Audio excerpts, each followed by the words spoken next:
Rebonjour tout le monde, parce que j'ai déjà vu. Effectivement, là, l'idée avec le tronc commun et le laboratoire de ressources, c'était de créer des liens et des ponts entre pédagogie et recherche, pour vous préparer notamment, vous accompagner dans l'élaboration de votre mémoire, et pour vous familiariser avec un peu les travaux de recherche qu'il y a au laboratoire ressources. Donc on inaugure un peu ces séminaires qui font partie donc, du tronc commun, du cours de tronc commun, avec Bérénice, qui vient de nous rejoindre en tant que titulaire au sein de l'école et qui va nous présenter c'est une recherche finalisée. Plus ou moins, oui, qui a plus fait ou moins l'objet de 2 publications dont je vais parler. Ouais. Donc ça, c'est le cadre classique, hein, vous allez voir, c'est ce qu'on appelle des séminaires, ou des conférences, c'est des chercheurs qui viennent exposer leurs travaux de recherche pour les soumettre notamment à discussion auprès de ce qu'on appelle les pairs, c'est-à-dire les autres chercheurs, pour justement aussi enrichir, nous en tant que chercheurs, nos propres travaux, parce que une grande partie de la recherche consiste à le mettre en partage et le mettre en discussion. Voilà. Parfait. Super, merci. Merci Guillaume. Bonsoir. Bonsoir à toutes et tous. Alors, effectivement, je vais vous présenter cette conférence, la plasticité idéologique de l'argument patrimonial, qui est une recherche qui, en fait, j'ai un peu fusionné 2 articles dont je vais parler un peu après, pour essayer de construire un discours à partir de ça, parce que finalement, cette notion de plasticité idéologique, c'est quelque chose qui m'accompagne encore beaucoup, même si ces 2 articles sont déjà publiés. Et en fait, voilà, c'est une conférence qui s'adresse aussi aux étudiants qui sont en train de commencer à entrer dans la recherche, je voulais un peu vous expliquer la genèse de cette recherche, le point de départ de cette réflexion, qui est un événement fortuit qui m'est arrivé. J'allais à Saint-Denis avec des étudiants parisiens le 22 mars 2018, et là je me retrouve à Saint-Denis devant la basilique, confrontée avec Florian Philippot.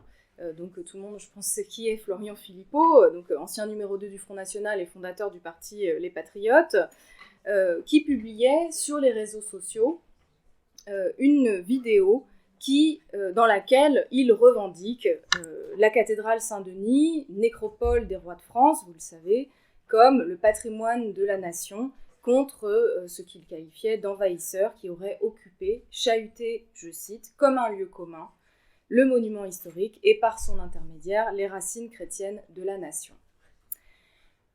Évidemment, après cet événement, moi quand je vois Philippot à cet endroit-là, je me dis qu'est-ce qu'il raconte. Donc je vais sur Twitter, j'essaye de retrouver la vidéo, je retrouve la vidéo, je me rends compte ensuite que Marine Le Pen a fait elle aussi une publication, sur Facebook en l'occurrence, et elle ose même le terme de profanation.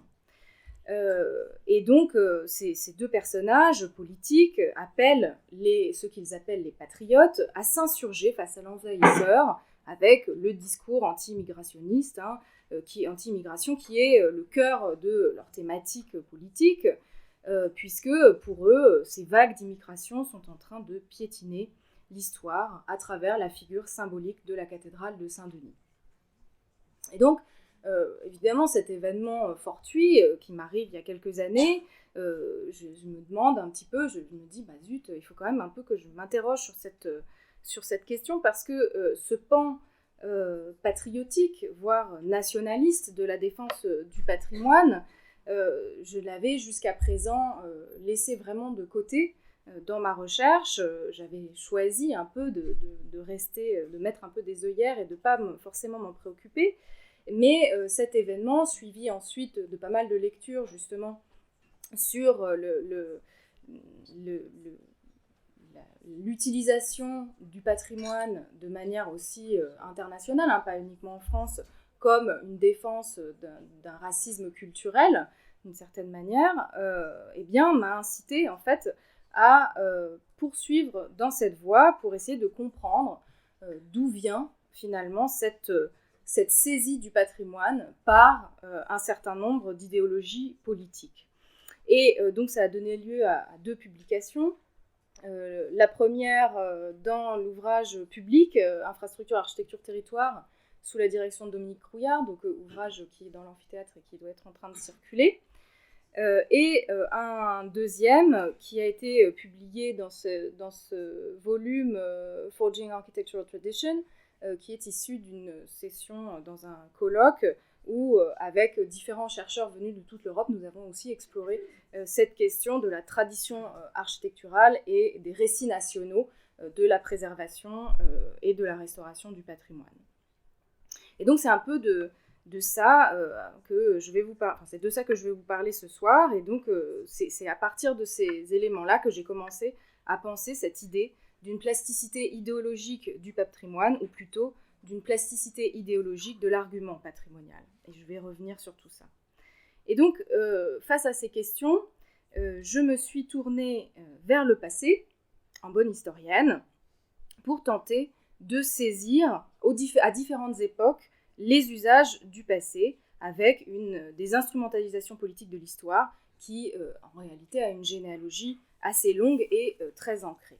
Et donc, retour au XIXe siècle, c'est un peu ma période de prédilection, au XIXe siècle, avec des éléments de réflexion sur des polémiques patrimoniales qui me permettent de vous parler de ce que j'appelle justement cet argument patrimonial, de son efficacité, et cet argument dont l'efficacité a été mobilisée dans un certain nombre de discours idéologiques, comme on l'a vu à Saint-Denis, et cette efficacité a pour conséquence, de prime abord un peu étonnante, sa plasticité idéologique. Et en effet, le patrimoine est sans arrêt mobilisé dans des discours de différents bords politiques qui n'ont a priori pas grand-chose en commun. Et donc, au XIXe siècle, et plus précisément dans sa première moitié, donc vous savez sûrement qu'elle est assez déterminante en France et plus largement en Europe quant au développement des institutions actuelles du patrimoine. Et donc, pour vous remettre en contexte, il faut se rappeler quand même que le XIXe siècle, c'est à la fois le siècle de l'industrie et le siècle des monuments historiques. Donc, deux mouvements qui apparaissent a priori contradictoires et qui vont en fait par moments se rencontrer dans des situations un petit peu brutales. Et donc, effectivement, un certain nombre de restes anciens vont être démolis à des fins de modernisation du pays, du maillage territorial en particulier. Et donc, je reviendrai particulièrement là-dessus en ajoutant à un moment donné un ingrédient qui est l'infrastructure de transport. Et cela, en fait, intervient dès les années 1830, cette défense du patrimoine de manière très idéologique. Elle arrive dès les années 1830, notamment à travers un personnage que vous voyez à l'écran, Adolphe Napoléon Diderot, qu'on peut considérer comme un archéologue, si vous voulez. Et lire les textes de Diderot, c'est comprendre pourquoi il défend ce que nous appelons aujourd'hui patrimoine. Et donc Diderot, qui est un défenseur particulièrement actif et virulent de la conservation des édifices anciens, le fait d'abord dans un journal qui s'appelle L'Univers, un journal qui est très proche du Parti catholique et qui a une attitude polémiste très très assumée. Et en 1844, Diderot passe à une autre échelle, il ne se contente plus de publier dans les colonnes d'un journal, il crée sa propre revue, les Annales archéologiques, donc vous voyez la couverture du premier numéro, donc vous voyez quelque chose d'assez sobre, il n'y a pas d'image, ni rien, c'est les Annales archéologiques par Diderot aîné, parce qu'il a un frère qui est plus jeune que lui. Donc c'est Annales archéologiques dans lesquelles tous les articles, ou la plupart, promeuvent le passé et s'opposent très souvent au progrès. Et voici donc un extrait de l'introduction, et c'est plutôt à cette introduction que je vais m'attacher, parce que c'est là où il annonce, si vous voulez, dans ce premier numéro, quel est son projet éditorial. Et donc pour résumer un peu la situation, Diderot défend particulièrement l'étude et la conservation des éléments qui sont parvenus depuis le Moyen-Âge. Et pourquoi le Moyen-Âge ? Car pour lui, il s'agit de lutter contre l'hégémonie de l'Antiquité, qui est alors encore largement la référence dans de nombreux cercles, qu'il s'agisse des archéologues ou des architectes. Et donc, comme il y a ce mouvement un peu assez favorable quand même à la redécouverte du Moyen-Âge, il en est très content. Et en fait, s'il en est content, c'est parce que ce Moyen-Âge, il le considère comme français, et donc comme étant des éléments qui représentent l'identité de la nation, si vous voulez. Parce que je vous rappelle qu'on est au début du 19e siècle, une période un peu troublée politiquement, où on est en train de constituer la nation suivant des modalités qui varient beaucoup de dizaines d'années en dizaines d'années, avec des changements extrêmement rapides. Mais contrairement à ce qu'indique le titre « Annales archéologiques », il ne s'agit pas uniquement d'accumuler des connaissances, mais il s'agit aussi que ces connaissances archéologiques aient pour conséquence la conservation des édifices. Et c'est pour ça qu'il nous dit ceci, que la rubrique conservation, qui comprend tout ce qui est relatif comme théorie et surtout comme pratique à l'entretien, la réparation, la restauration, l'abandon, la mutilation, etc. Donc ça, c'est la partie importante, mais c'est aussi, il nous dit aussi, ce sera la partie polémique, le véritable champ de bataille de l'archéologie. Alors on se dit déjà, l'archéologie, champ de bataille, bon, ok, très bien. Et si on poursuit, on voit bien que les intentions de Diderot ne se limitent pas autant à la conservation du bâti ancien, mais que peu à peu, quand on lit cette introduction, ça nous éclaire sur les réelles motivations à vouloir conserver ces bâtiments anciens, et justement, dans son cas, qui est associé à une idéologie conservatrice. Et conserver le Moyen-Âge, pour Diderot, c'est le conserver parce qu'il est national et en régir les usages. Et il le dit de manière très explicite, et je vais vous montrer un certain nombre de citations ensuite sur le sujet. Donc, le champ d'action de la revue de Diderot ne se limite pas uniquement à étudier le passé, mais aussi à se mêler du style des édifices qu'on construit dans les années 1840, 1850, etc. Et donc, y compris aussi le mobilier liturgique. Et donc, voilà, la profession de foi de Diderot, c'est ça, il fait état d'une croisade, c'est ses termes, c'est pas les miens, contre toute forme de progrès dans le domaine religieux.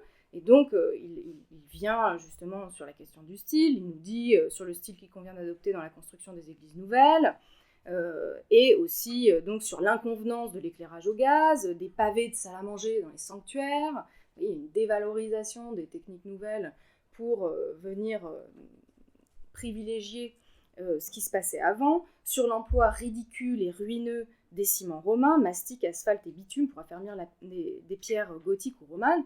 S'il peut avoir raison d'un point de vue technique, on voit bien que le vocabulaire ridicule et ruineux cherche clairement à placer ces techniques du côté de ce qui n'a aucune valeur. Et donc, la connaissance du passé est pour Diderot le moyen de construire aussi un présent qui raccroche la France à ses racines non seulement nationales, qui sont liées au territoire national, mais à ses racines aussi chrétiennes. Et donc, il nous dit aussi, le règne du style grec et romain est définitivement aboli. Avec le Panthéon de Paris, le pseudo-grec qui a eu la vie dure et longue agonisait. Il vient de mourir à la Madeleine. Quant au style pseudo-romain, il est en train de se suicider à Saint-Vincent-de-Paul. C'est à l'art chrétien qu'on demande aujourd'hui des inspirations pour les monuments chrétiens. Voilà. Et donc l'art chrétien, c'est l'art gothique, spécifiquement pour lui, du XIIIe siècle. Parce que ce gothique du XIIIe siècle, il répond, pour Diderot, aux critères national, religieux, moral et aussi économique. C'est-à-dire qu'il va apporter des éléments d'argumentation économique en disant qu'en plus, construire des églises suivant le style gothique, ça permet de faire des économies de matière, d'argent, etc. Et donc, c'est bien plus raisonnable de faire cela. Donc, on voit bien qu'il va déployer tout un argumentaire pour la défense de cette architecture. Et donc, il va, d'un autre côté, dévaloriser toutes les architectures du XIXe siècle qui ne reproduisent pas cette architecture gothique en poussant son raisonnement jusqu'à honnir les églises bâties par ses contemporains dans d'autres styles que ce style dit national. Et donc il dit, j'ai pas remis les citations mais je vous les lis, c'est quand même assez violent, notre architecture nationale est à la veille de renvoyer dans son pays, d'où elle n'aurait jamais dû sortir, l'architecture païenne. Et encore une autre, donc on voit bien que c'est vraiment muni de son sceptre de l'archéologie chrétienne, c'est une expression qu'il utilise. Il proclame, pour conclure, « Nous voulons que cette publication soit l'organe de l'apostolat archéologique et comme un instrument de la renaissance chrétienne de l'art. » Donc c'est assez clair quand même dans le programme, et donc on comprend bien ce que recouvre la défense de l'héritage médiéval par Diderot, une France qu'il perçoit et souhaite profondément chrétienne, et il fait en fait de son combat une sorte de mission de christianisation de l'architecture de son temps. Donc le passé n'est pas défendu pour lui-même, pour ses qualités intrinsèques, mais pour les représentations qu'il permet de catalyser. Et pour cela, Diderot fait souvent appel, dans les colonnes de sa revue, à l'opinion publique, qui se doit d'être digne de ses nobles ancêtres. Et c'est là qu'intervient ce que j'appelle l'argument patrimonial, qui est tourné ici en argument d'autorité morale, s'adressant à un intérêt supérieur aux intérêts privés. Et finalement, cette dimension d'intérêt supérieur aux intérêts privés, c'est ce qui sera repris, sans la dimension idéologique, par la loi de 1913 sur les monuments historiques, qui reconnaît l'intérêt public du point de vue de l'histoire ou de l'art d'un certain nombre de monuments qui sont classés. Et donc c'est à ce moment de ma recherche que j'ajoute cet ingrédient dont j'ai parlé tout à l'heure, qui est l'infrastructure de transport. Donc par infrastructure de transport, j'entends chemin de fer, route, puis autoroute, et puis associé au chemin de fer, évidemment, un certain nombre de gares, qui se confrontent, comme je l'ai dit, à des architectures du passé.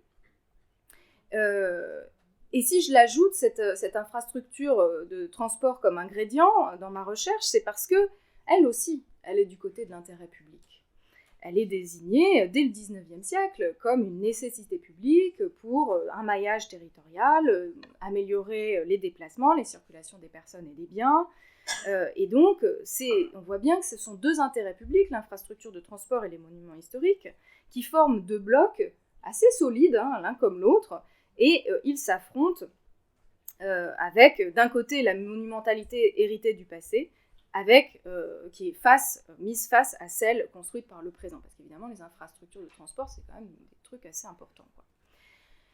Et or, chacun de ces objets, le monument historique comme l'infrastructure, représentent à leur époque des courants idéologiques au moment de leur création, mais ce qu'on voit, c'est qu'ils ne cessent l'un comme l'autre d'être instrumentalisés, ou du moins saisis par des groupes aux idéologies contradictoires. Et donc, face à la puissance de l'infrastructure de transport dans le siècle de l'industrie, le monument doit se défendre sous peine de disparaître. Et évidemment, il y a beaucoup de monuments aussi qui ont bien évidemment été percutés, si je puis dire, par les réseaux ferroviaires et routiers. Et donc, c'est là que les défenseurs du patrimoine forgent cet argument patrimonial qui va démontrer une certaine efficacité quand même au fil du temps, et c'est pour ça que je dis qu'il acquiert une certaine plasticité, parce que, puisqu'il est efficace, tout le monde peut s'en servir d'une certaine manière.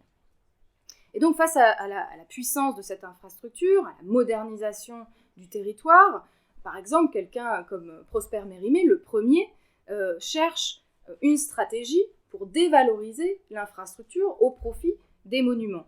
Et donc, sa stratégie, elle est simple, c'est de dévaluer la nécessité publique de l'infrastructure. Donc d'évaluer la nécessité publique, l'intérêt public du bloc opposé, d'une certaine manière. Et donc en fait, il met en place une hiérarchie de ces différents intérêts entre le monument historique qui serait au-dessus et l'infrastructure qui serait très loin en dessous de cette nécessité de conserver le passé. Et pour lui, pour Mérimée, il n'est pas question que les monuments anciens cèdent leur place à ces nouveaux monuments de l'industrie. Et donc, encore aujourd'hui, l'attaque des déclarations d'intérêt public reste le principal recours juridique des associations et collectifs qui s'opposent à la construction de nouvelles infrastructures de transport. Donc vous voyez que cet argument, cette stratégie de dévaluation, elle continue d'exister encore aujourd'hui. Et je vais donner des exemples plus tard très contemporains. Mais cependant, cette attaque de l'intérêt public, il n'est pas suffisant pour garantir la victoire des défenseurs du patrimoine. Et si, finalement, l'opinion publique jugeait que son intérêt est plus dans la nouvelle infrastructure que dans la préservation du passé, puisque cette nouvelle infrastructure, elle permet de circuler plus vite dans tout le territoire. Et donc, pour rallier l'opinion publique à leur cause, un certain nombre de défenseurs du patrimoine vont déployer une rhétorique qui joue sur les émotions du public pour renforcer cet argument patrimonial qui devient presque une sorte d'évidence. Et d'abord, la défense consiste à désigner l'ennemi. Et l'ennemi, dans ce cas-là, c'est celui qui est qualifié de vandale, un mot qui est inventé pendant la Révolution française, je vous rappelle.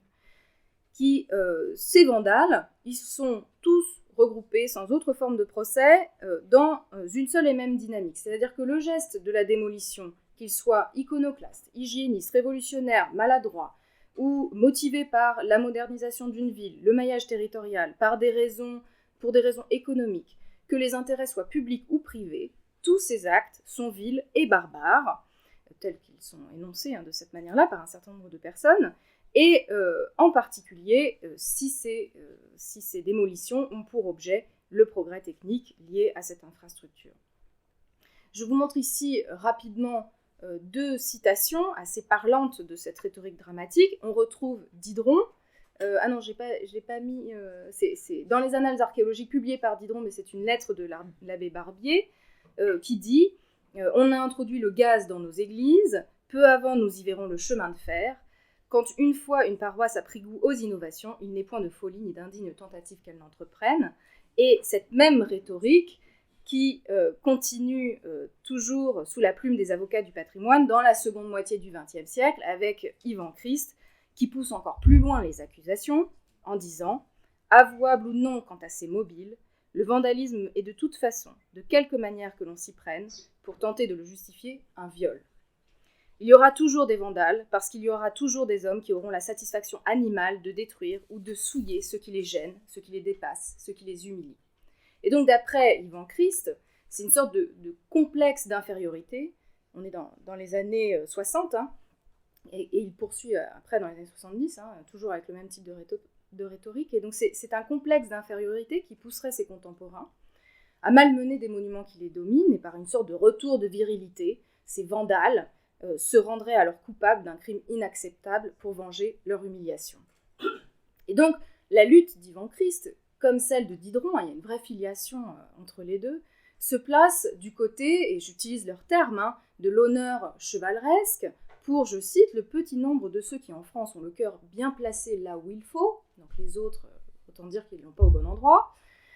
Et donc, si la protection du patrimoine est bien une affaire de spécialistes et de pouvoir public, elle est aussi, pour ces gens-là, le devoir de tous les Français qui doivent se sentir, je cite, moralement responsables. Et donc cette dialectique entre ennemis et alliés oblige d'une certaine manière l'opinion à prendre parti. Et finalement, ces gens nous posent la question, de quel côté êtes-vous ? Du côté des parricides ou des enfants révérencieux ? Et cette fait poser quand même une certaine culpabilité sur celles et ceux qui n'agissent pas en faveur de la conservation des monuments historiques et du patrimoine, qui se rendent par là même indignes de leurs ancêtres. Mais donc il y a toute cette moralisation qui peut être quand même un peu agaçante pour certains, et donc la mobilisation de l'opinion publique, elle passe aussi pour les défenseurs du patrimoine par proposer des modèles de société dans lesquels chacun et chacune peut se projeter. Donc on a vu ce que Diderot au XIXe siècle souhaitait, c'est-à-dire retrouver un modèle qui se retrouve encore aujourd'hui dans certains discours de défense du patrimoine, donc un modèle de la France chrétienne, etc. Mais il serait quand même beaucoup trop caricatural de penser que la défense du passé ne recouvrirait que des discours conservateurs. Par exemple, dans le cas de Prosper Mérimée, je passe un peu rapidement, mais l'argument ne tient absolument pas. Défendre le patrimoine peut aussi être le signe, en particulier dans les années 70, donc on va faire dans les années 1970, on va faire un bond dans le temps, de la défense d'un contre-modèle à une société des affaires, de l'argent, bref, à une société du capitalisme qui s'est constituée depuis le XIXe siècle et qui est devenue de plus en plus vorace. Et donc on fait ce saut dans les années 1970, nous allons à Paris, avec justement tout un mouvement, avec notamment l'association Les Amis de la Terre, qui dénonce la voie rapide rive gauche lors d'une grande manifestation à vélo qui avait été baptisée Vélorussion par Brice Lalonde, le président de l'association des Amis de la Terre. Et sur l'affiche de Raymond Savignac, imprimée à cette occasion, la cathédrale Notre-Dame de Paris est emportée par le flot des voitures. Et finalement, dans cette affaire, c'est bien la cathédrale qui va remporter le combat en repoussant cette infrastructure de la vitesse. Et contestant la même voie rapide, André Fermigier, dont je vous ai mis la citation, André Fermigier, qui est un journaliste au Nouvel Observateur, donc le Nouvel Observateur, c'est un journal, un hebdomadaire qui est plutôt placé à gauche, critique la mise en place de celle qui a été faite rive droite, pour éviter que ça arrive rive gauche. Et il dit, on nous dit qu'elle est techniquement réussie, dégage des perspectives, des points de vue intéressants sur les îles. Peut-être, mais pour qui ? Pour le seul profit des automobilistes. Les piétons, les promeneurs ont disparu. Je vous supplie d'aller voir le carré de gazon anémique et pisseux qui est réservé aux pêcheurs au bout du quai Henri IV. C'est tout ce qui reste de ce que fut les rives délicieuses de la Seine et une des plus belles promenades du monde. Si ce que fut l'épine dorsale, le cœur, le centre poétique et spirituel d'une ville que nous aimons et qui nous appartient, autant qu'aux ingénieurs des ponts et chaussées devient une autoroute, adieu Paris, entre la ville et la voiture, il faut choisir. Vous voyez, on retrouve aussi quand même la rhétorique un peu dramatique qu'on a vue précédemment. Un petit peu plus nuancée peut-être, mais on voit bien qu'il y a encore une fois des systèmes d'opposition. Et donc, ce qui est menacé pour Fermigier, ce n'est pas tant le passé que l'avenir de la capitale. Et au modèle qui est proposé par Georges Pompidou, qu'il qualifie de président adapté à la voiture, d'une ville, justement ce modèle de Pompidou, qui est une ville traversée par des voies rapides pour faire circuler très rapidement les capitaux, Fermigier lui répond par un Paris idéal dans lequel le bien-être de tous les habitants, toutes classes confondues, et c'est ça qui est très important aussi dans son discours, est absolument central. Et il nous dit, dans la ville pompidolienne, ou la ville néo-capitaliste si l'on préfère, le sol appartient de droit aux grandes firmes, aux banques et à leurs agents, qui acceptent tout au plus d'y loger les cadres supérieurs et les privilégiés de la société de consommation. Le reste ira habiter dans les champs de betteraves, et c'est le sens de toutes les opérations de rénovation entreprises depuis 15 ans à Paris. Paris a été conçu comme un instrument de la puissance économique, et cela aux dépens du cadre de vie, de la santé et du bien-être de ses habitants. Et donc on voit avec Fermigier, et je vous ai mis une affiche aussi de la défense des Halles, où on voit qu'il y a écrit « Touche pas aux Halles, sale spéculateur ». Voilà, c'est quand même très... On comprend très bien où on se situe d'un point de vue politique. Cette ville ancienne et pittoresque est proposée par Fermigier comme une arme, justement, une sorte de contre-modèle lent, anticapitaliste, un idéal social constitué de plusieurs nous, c'est-à-dire les cadres supérieurs, les banquiers, les classes populaires, les pêcheurs, les automobilistes, les piétons, les promeneurs, les ingénieurs, etc., qui vivent tous ensemble dans ce Paris pittoresque.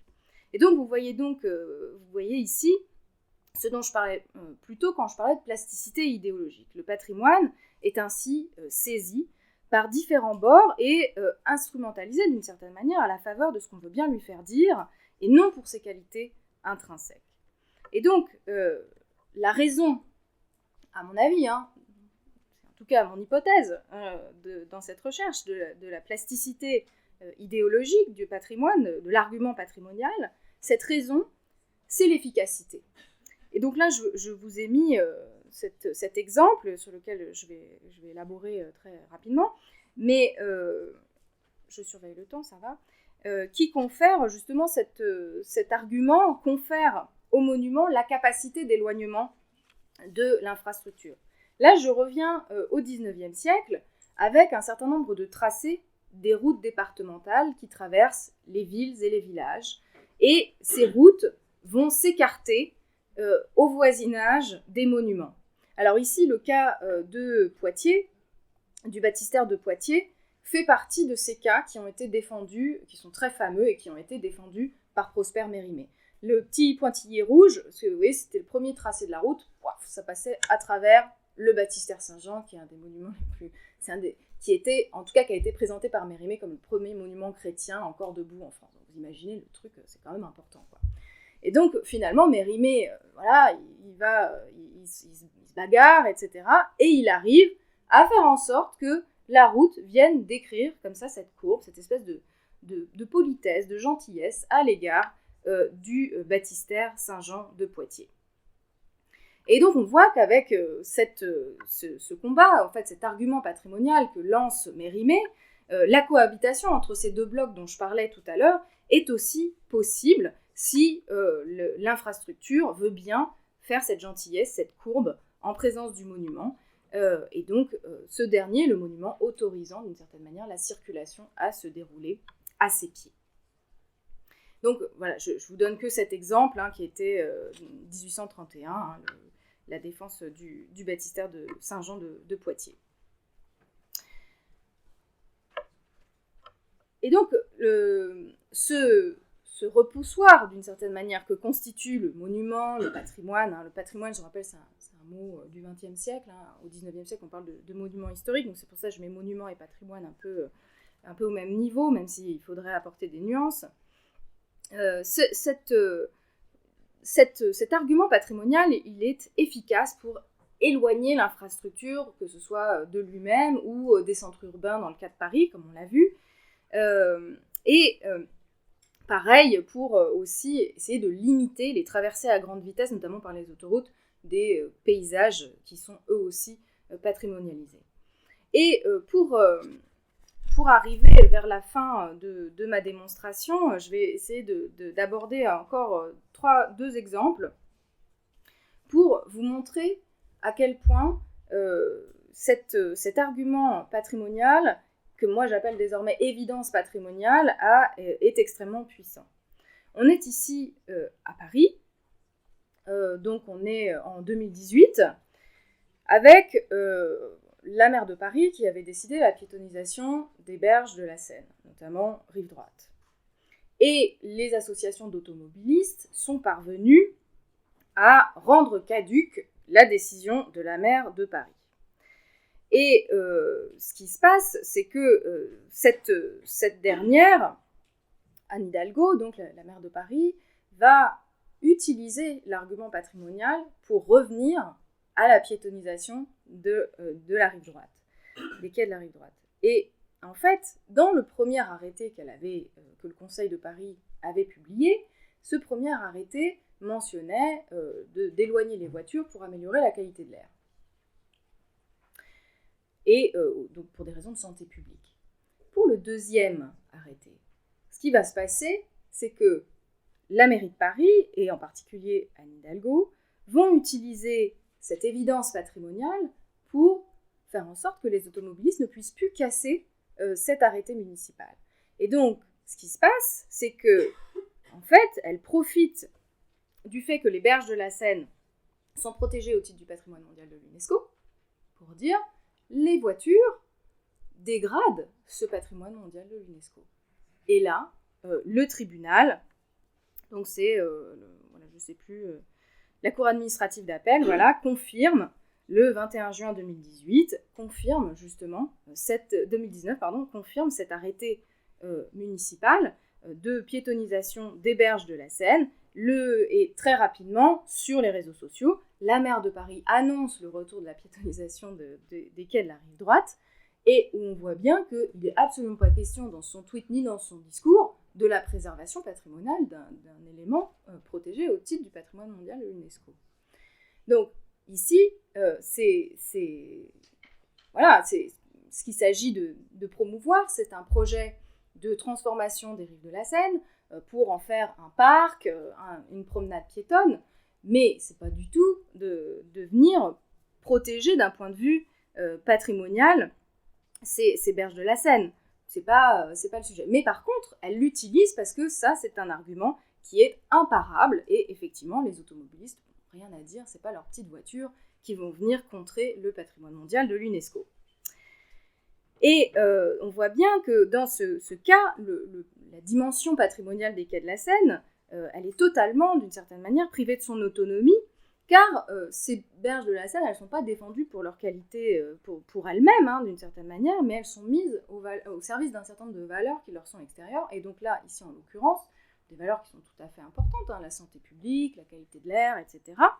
Et on voit bien que ici, il s'agit en fait de lutter contre les voitures, la pollution, et donc le patrimoine sert des intérêts qui ne sont pas, ça s'est éteint, forcément les siens, grâce à la construction d'un argument dans lequel, au contraire, il est absolument central. Donc c'est là où on voit bien qu'il y a cette espèce d'utilisation presque outrancière, d'une certaine manière, de cet argument par différents types pour des dessins qui n'ont rien à voir finalement avec le patrimoine. Dernier exemple, cette fois-ci pour élargir le champ de ce qui est inclus aujourd'hui dans le patrimoine, Notre-Dame-des-Landes, où l'opposition à l'aéroport, qui devait le nouvel aéroport de Nantes, s'organise justement dès 1972. Vous voyez, c'est une vieille histoire, cette affaire de Notre-Dame-des-Landes. Et à Notre-Dame-des-Landes, donc vous voyez la Perse de 2016, donc voilà l'aéroport qui aurait dû être construit, mais en fait le projet il remonte aux années 70, et c'est très corrélé aussi à tous les mouvements dont j'ai parlé tout à l'heure, des années 70 avec les Amis de la Terre. Non, vous ne voyez plus rien, des Amis de la Terre, où justement il y a aussi cette dimension écologique à défendre le patrimoine. Et en fait, ce qui se passe à Notre-Dame-des-Landes, c'est que là, c'est plus le patrimoine en tant que patrimoine bâti, c'est le patrimoine vivant qui va être utilisé comme argument contre la puissance de cette infrastructure. Et c'est donc ce triton de Blasius, ou triton crété, qui est un animal, c'est à peu près grand comme ma main, à peine, quand c'est adulte. Donc, c'est ça qui va réussir à contrer l'énorme aéroport que vous voyez là. Donc on se dit, c'est quand même très très fort. Et effectivement, c'est bien parce que ce petit triton, il a été investi lui aussi d'une valeur patrimoniale. Et on voit bien là encore ce dont je parlais tout à l'heure de cette puissance de cet argument patrimonial, et donc on voit bien qu'il est attribué à différents éléments. Donc ici en l'occurrence, alors j'ai mis le triton, mais il y a aussi d'autres espèces qui sont protégées dans cette zone-là, mais je trouve que le triton, parce que le triton, il a été vraiment utilisé comme une espèce d'étendard aussi par les défenseurs de cette zone. Vous voyez, triton crété contre béton armé, j'invente rien, c'était sur le site internet de la ZAD. Et donc, finalement, c'est ce petit animal qui est identifié en 2010 sur le site envisagé de l'aéroport, qui ont permis, ces espèces, ces toutes petites espèces, qui ont permis aux zadistes et aux associations d'opposants de faire rouvrir le dossier autour de cette construction. Et donc cet argument de conservation de l'environnement, donc considéré comme un patrimoine, qui pèse dans les débats qui se sont finalement soldés par la décision du gouvernement d'Édouard Philippe d'abandonner ce projet d'aéroport en janvier 2018. Et donc, pour conclure, on voit bien que tous les patrimoines, qu'il s'agisse des plus modestes comme des plus nobles, le bâti comme le paysage, les terroirs, puis le vivant désormais, bénéficient d'une certaine manière, grâce à cet argument patrimonial, de la monumentalité confiante, de la puissance d'éloignement et de la capacité à mobiliser favorable à la qualité de la vie, voire à un modèle anticapitaliste dans certains cas, ou alors à des modèles aussi plus conservateurs. Et donc, il y a une fluctuation qui s'opère ici, et le patrimoine, d'une certaine manière, comme l'infrastructure, démontre une forme de plasticité idéologique, et alors qu'au XIXe siècle, le progrès, y compris social, est incarné par l'infrastructure, par ces ingénieurs qui est combattu par le camp des garants d'une certaine morale chrétienne, au XXe siècle, cette même infrastructure incarne, comme on l'a vu avec Pompidou à Paris, un certain libéralisme qui est combattu par les écologistes, et c'est aussi le cas à Notre-Dame-des-Landes, par les écologistes au profit d'un modèle qui soit socialement acceptable. Et donc, si la confrontation entre le patrimoine et l'infrastructure de transport reste une espèce de constante, c'est-à-dire que, vous voyez, dès le 19e siècle, on l'a et on l'a toujours aujourd'hui. Où j'en suis ? J'ai perdu ma ligne. Voilà, ça reste une constante. Les objets sont cependant instrumentalisés par des rhétoriques d'obédience qui sont contradictoires. Et donc, ces objets patrimoniaux sont dotés de cette capacité à rallier à leur conservation un large spectre d'idées allant de l'écologie à la défense d'une morale chrétienne. Et je vais m'arrêter là. Merci beaucoup.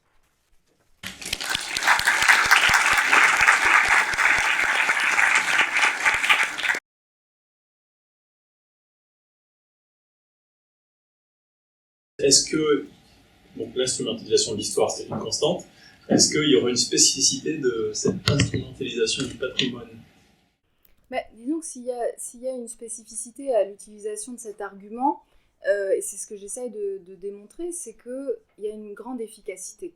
C'est-à-dire qu'effectivement, un certain nombre d'hommes et de femmes politiques instrumentalisent l'histoire à des desseins plus ou moins honorables, selon où on se situe sur l'échiquier politique. Effectivement, cet ouvrage Zemmour contre l'histoire, juste pour le dire rapidement aux étudiants, c'est un ouvrage qui a été rédigé par un certain nombre d'historiens et d'historiennes, qui est vendu très peu cher, et ils ont décidé de reverser tous les droits et tous les bénéfices des ventes aux associations qui justement défendent la mémoire de la Shoah. Voilà. Pour être très clair sur le positionnement de cet ouvrage qui a été publié assez récemment et pendant la campagne présidentielle. Et donc, s'il y a une spécificité du patrimoine, de l'utilisation du patrimoine, c'est que il y a des effets en fait sur le territoire. Et sa spécificité, c'est aussi que tout un chacun s'en saisit. C'est-à-dire, dans n'importe quelle ville ou village, vous allez trouver des gens qui vont défendre le patrimoine et d'autres qui ne vont pas le défendre. Voilà. Et des tensions comme ça qui vont émerger. À Nantes, c'est ça, Notre-Dame-des-Landes, il y a eu des pro-aéroports, il y a eu les antis. Mais il y a eu aussi des pros. C'est-à-dire qu'on en a moins parlé parce qu'ils faisaient peut-être un peu moins de bruit que les zadistes, mais il y avait des pro-aéroports. Et donc, on voit bien que cette confrontation, moi, elle m'intéresse aussi en tant qu'architecte et à exposer dans une école d'architecture parce qu'elle a des vrais effets en fait sur l'aménagement du territoire, sur la construction, sur les choix qui sont opérés dans différentes opérations finalement. Donc je crois qu'il y a des vrais effets matériels là où finalement l'utilisation de l'histoire par les hommes et les femmes politiques, ça va plus être la construction d'un discours pour essayer de développer un modèle social à mettre en œuvre d'un point de vue légal, etc., s'ils sont élus ou pas. Mais dans la spécificité peut-être de cette défense du patrimoine, c'est qu'elle a des effets qui sont réels. Et c'est pour ça que je parle d'une efficacité de l'argument patrimonial, parce qu'on voit bien que, alors oui, il y a des moments où il a été complètement inefficace, j'en ai pas parlé, mais ça existe aussi. Mais il y a aussi des moments où il a une efficacité très très forte au point de détourner des voies ferrées, de repousser, de faire détourner des autoroutes, etc. etc. Tous ces grands projets qui déploient une puissance publique extrêmement forte, en fait, il y a un moyen de la contrer qui est justement lié à cet argument patrimonial et qui est, voilà, on voit très bien à Nantes comment il a été utilisé. Là, tu as dit que le patrimoine pouvait fédérer aussi bien des écolos que des conservateurs. Il ne s'agit pas du même élément patrimonialisé. Justement, c'est peut-être là que entre la protection du monde vivant, des écosystèmes et des tritons, et puis la protection d'un monument emblématique d'une période de l'histoire, c'est pas la même chose. Donc, alors, du coup, je me dis, au fond, le point commun entre les deux, c'est qu'ils ont été désignés comme patrimoine. Donc, il y a un acte de patrimonialisation qui précède toutes ces instrumentalisations et ces discours il faut déjà que préalablement il y ait une autorité que ce soit l'UNESCO, que ce soit je ne sais pas quelle commission en charge de la préservation du patrimoine bâti, que ce soit je ne sais pas, mais est-ce que l'acte premier à considérer, c'est pas déjà celui de la patrimonialisation, qui ensuite est ressaisi par des associations qui s'appuient en fait sur l'autorité de cet acte premier pour soutenir leur mouvement, en gros. Oui. Non, mais Tout à fait raison. Effectivement, j'en ai pas parlé. Mais justement, c'est ça qui est intéressant, c'est que finalement, cet acte de désignation, on peut aussi l'interroger. C'est-à-dire que j'ai parlé du 19e siècle et de Diderot. Dans les années 1830, les monuments historiques classés n'existent pas. C'est-à-dire que première liste, 1840. Et pourtant, déjà, et là on voit les annales archéologiques, c'est 1844, et on voit déjà qu'en fait cet argumentaire, cette rhétorique, etc., elle précède d'une certaine manière l'acte d'autorité qui est celui de la patrimonialisation. Et puis ensuite, quand il y a ce mouvement de patrimonialisation d'abord des monuments historiques, et puis ensuite cet élargissement du champ patrimonial par exemple, aux ensembles urbains, aux paysages, etc. Même si les paysages, ça vient finalement relativement tôt, c'est assez concomitant avec la protection des monuments historiques. Cet élargissement du champ patrimonial, il entraîne aussi une chose, c'est que chacun va pouvoir dire « mais moi aussi j'ai du patrimoine ». Parce que le patrimoine, c'est ce qui nous appartient en commun, et le patrimoine, c'est aussi ce qui n'a pas encore disparu. Et c'est pour ça qu'aujourd'hui, on est très facilement tenté de protéger et qu'on protège des espèces animales et végétales parce qu'elles sont en train de disparaître. C'est un état de fait, la 6e extinction de masse, elle est là. Voilà. Donc, c'est la protection, l'acte de patrimonialisation, il est certes lié à cette expertise, à cet argument d'autorité des historiens, des architectes, des archéologues pour le bâti, des biologistes, les éthologues, etc. pour le vivant, mais il est... Cet acte de patrimonialisation, il est aussi lié à comment des groupes revendiquent appartenir ou être liés à ces éléments-là, et ces éléments-là qu'ils voient en danger. C'est-à-dire que si à la Révolution française, c'est un truc quand même assez connu, si à la Révolution française, il y a le mouvement patrimonial qui se met en marche, c'est parce qu'il y a des démolitions. Et sans la menace de la disparition, il n'y a pas de patrimoine, en fait, d'une certaine manière. Et donc, c'est pour ça qu'aujourd'hui, ça devient évident de protéger le triton, que ça devient évident de protéger les zones humides, que ça devient évident de protéger des forêts et des écosystèmes. Parce que c'est en train de disparaître, et c'est une catastrophe. Voilà, parce que démolir un bâtiment, ça peut être une catastrophe émotionnelle, mais démolir la forêt amazonienne, c'est une catastrophe parce qu'on va tous mourir, quoi. Donc, c'est ça.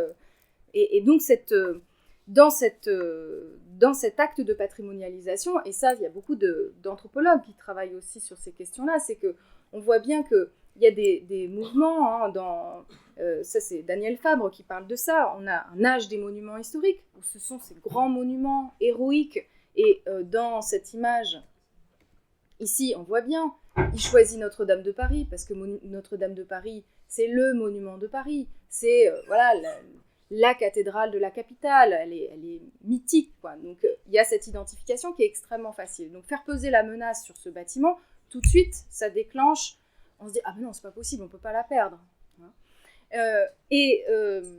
Alors que finalement, j'ai un peu perdu le fil de ma pensée, je m'excuse, ça m'arrive régulièrement. Bon, c'est pas grave, ça reviendra plus tard. Mais voilà, tout ça pour dire que ce qui fait patrimoine d'une certaine... Oui, si j'étais dans les anthropologues. Donc cet âge du monument, auquel succède l'âge du patrimoine, et à un moment donné, il y a une sorte de basculement, justement dans ces années 70, entre le patrimoine, c'est ce qui est à nous, le patrimoine, c'est nous. Et ça, c'est la bascule, d'une certaine manière, qui se passe aussi avec la patrimonialisation des pratiques culturelles. Donc, c'est le patrimoine dit immatériel de l'UNESCO. Et donc, on voit bien que à chaque étape de différents objets de patrimonialisation, ça devient complètement exponentiel. Et donc, à partir du moment où on dit que la gastronomie française est patrimoine mondial de l'UNESCO, patrimoine immatériel, que le reggae, le tango, la cérémonie du thé au Japon, finalement, on peut se dire que chacun peut venir revendiquer un patrimoine. Parce qu'en fait, on voit bien que dans les processus de patrimonialisation, qui sont justement très étudiés par les anthropologues, c'est d'abord par la revendication d'un certain nombre d'associations que finalement l'expertise arrive pour dire « Ah bah oui, effectivement, ils ont raison ». Et en fait, l'expertise, elle est aussi au niveau de cette opinion publique dont je parlais tout à l'heure, qui s'attache de cet attachement patrimonial, cette émotion patrimoniale dont parlait aussi Daniel Fabre, qui génère en fait véritablement la protection. Donc, ce rapport entre expertise et émotion, il est assez complexe parce que je ne sais pas qui vient avant l'autre, mais c'est assez concomitant finalement. Donc, effectivement, je pense que quand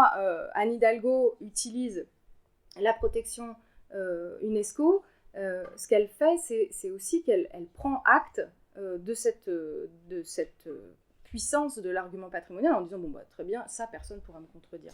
Donc il y a une dimension presque un peu cynique en fait à l'utiliser. Mais dans d'autres situations, je pense qu'à Notre-Dame-des-Landes, cette utilisation de l'argument patrimonial, il est parfaitement sincère et il y a une urgence à doter d'une valeur un petit triton parce que sinon il va disparaître et nous allons disparaître avec lui. Voilà. Et donc face à cette urgence, c'est toujours comme ça que c'est à peu près toujours comme ça en tout cas que se passe le processus de patrimonialisation. Tant qu'il n'y a pas de menace, le patrimoine n'existe pas, d'une certaine manière. Moi, j'avais une question, je voulais me mettre, c'est un peu présomptueux de ma part, me mettre à la place des étudiants qui sont là, pour essayer de comprendre en fait comment on a construit ce processus. Voilà. C'est-à-dire comment on passe d'une intuition, d'une idée potentielle, à la construction d'une démonstration, enfin d'une argumentation.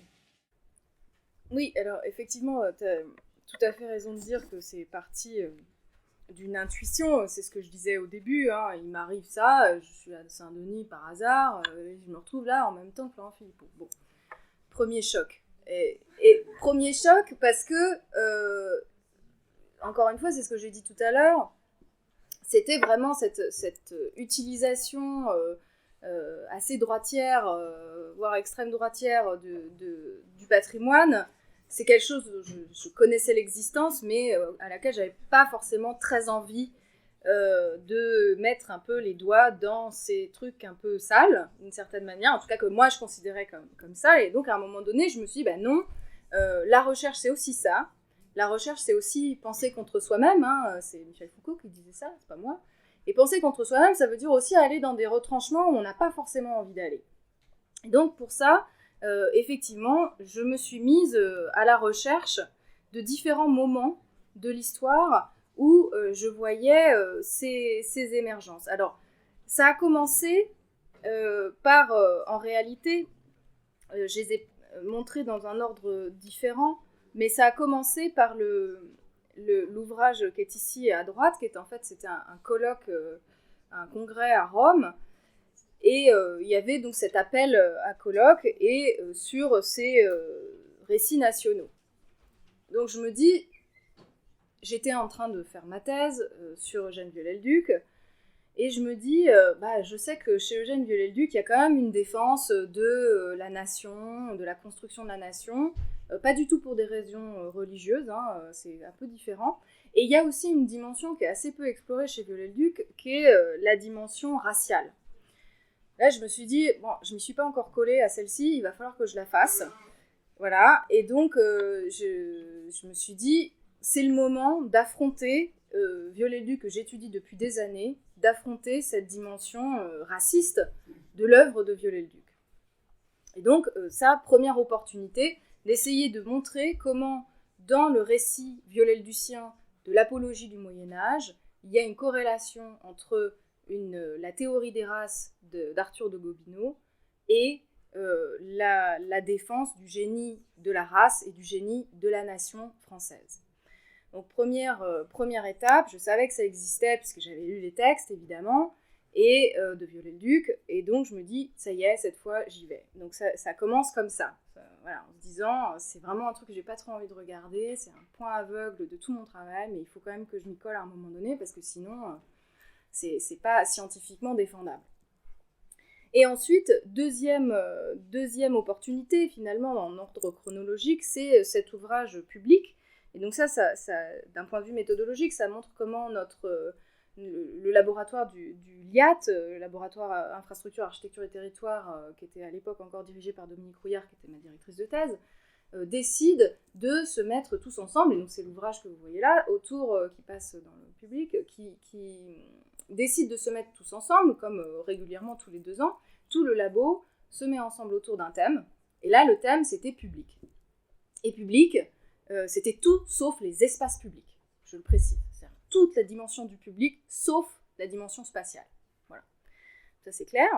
Donc je me suis dit, voilà, zut, je me creuse la tête, qu'est-ce que je vais faire ? Il faut que je dise quelque chose, il faut que je ramène un sujet, etc. Et là, j'étais dans mes histoires de défense du patrimoine au XIXe siècle, et j'avais un texte de Prosper Mérimée qui parlait justement de cette nécessité publique.